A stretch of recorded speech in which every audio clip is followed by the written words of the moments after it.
कधी कधी राजकारणात शब्दांची ताकद तलवारीपेक्षा जास्त धारदार असते. एखादा वाक्यप्रचार, एखादा टोमणा आणि संपूर्ण राज्यातील चर्चेचे केंद्र बदलते. महाराष्ट्राच्या राजकारणात सध्या असाच एक विचार घडतो आहे. मुख्यमंत्री देवेंद्र फडणवीस विरुद्ध खासदार संजय राऊत. दोन्ही नेत्यांचे आरोप प्रत्यारोप, टोमणे आणि प्रत्युत्तर इतके धारदार आहेत की यामध्ये खरी समस्या शेतकऱ्यांची कर्जमुक्ती आणि मदतीची मागणी मागे पडती आहे असा प्रश्न निर्माण होतो. आज आपण पाहणार आहोत ही जुनी नवीन वादाची साखळी, त्यामागची राजकीय मानसिकता आणि पुढे या सगळ्यांचा महाराष्ट्राच्या शेतकऱ्यांवर काय परिणाम होऊ शकतो. नमस्कार, मी प्राजक्ता आणि तुम्ही पाहतात जरा. ही गोष्ट सुरू होते उद्धव ठाकरे यांच्या मागणीपासून. मराठवाड्यातील शेतकऱ्यांना मदत करण्यासाठी त्यांनी केंद्र सरकारला आणि विशेषतः पंतप्रधान मोदींना हाक दिली. मागणी स्पष्ट होती, पीएम केअर फंडातून निधी वापरला जावा. पंतप्रधानांनी प्रत्यक्ष मराठवाड्याचा दौरा करावा आणि शेतकऱ्यांना एकरी 50,000 रुपये मदत मिळावी.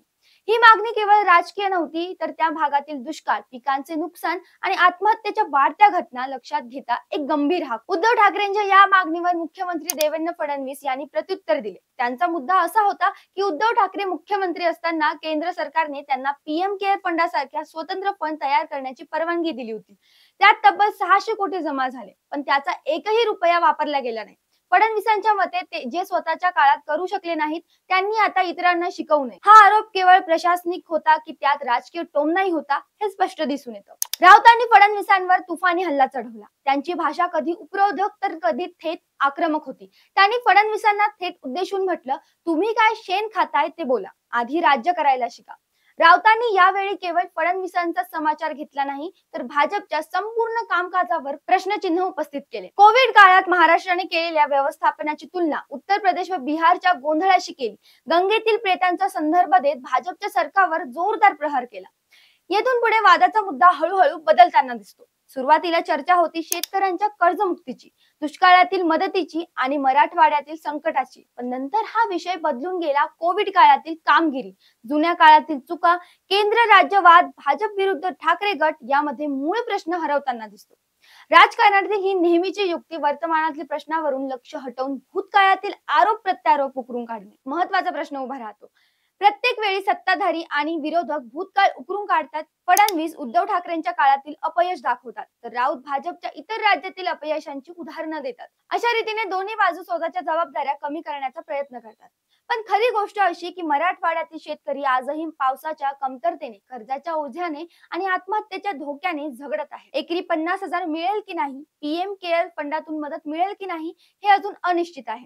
राजकीय टोमण्यांमध्ये आणि हल्ल्यांमध्ये शेतकऱ्यांचा आवाज हरवतो आहे. हाच या संपूर्ण वादाचा सर्वात मोठा शोकांतिका आहे. राऊतांनी आपल्या भाषणात पंजाब सरकारचा उल्लेख केला. त्यांनी सांगितलं की पंजाबने शेतकऱ्यांचा थेट आर्थिक मदत दिली, वाहून गेलेली घरे बांधण्याची हमी दिली आणि कर्जमुक्तीसाठी ठोस पावले उचलली.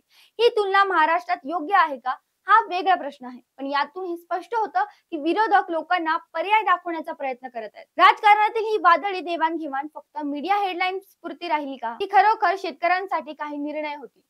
केंद्र सरकार पीएम केअर फंडातील रक्कम वापरेल का? राज्य सरकार खरंच ठोस मदत पॅकेज जाहीर करेल का? की हा वाद काही दिवसांनी नवीन विषयाने झाकला जाईल? या वादातून एक गोष्ट नक्की स्पष्ट होते. महाराष्ट्राचे राजकारण अजूनही आक्रमक भाषणांनी, आरोप प्रत्यारोपांनी आणि भूतकाळाच्या संदर्भांनी भरलेले आहे. आणि म्हणूनच पुढील काही दिवसात राज्य सरकार आणि केंद्र सरकार कोणते ठोस निर्णय घेतात, हेच ठरवेल की या वादाचा शेवट खऱ्या अर्थाने शेतकऱ्यांचा हिताचा होतो की पुन्हा एकदा केवळ राजकारणाच्या रंगमंचावरच संपतो. याबद्दल तुम्हाला काय वाटतं, कमेंट मध्ये नक्की सांगा. अशाच माहितीसाठी जरा हटकेला सबस्क्राईब करा.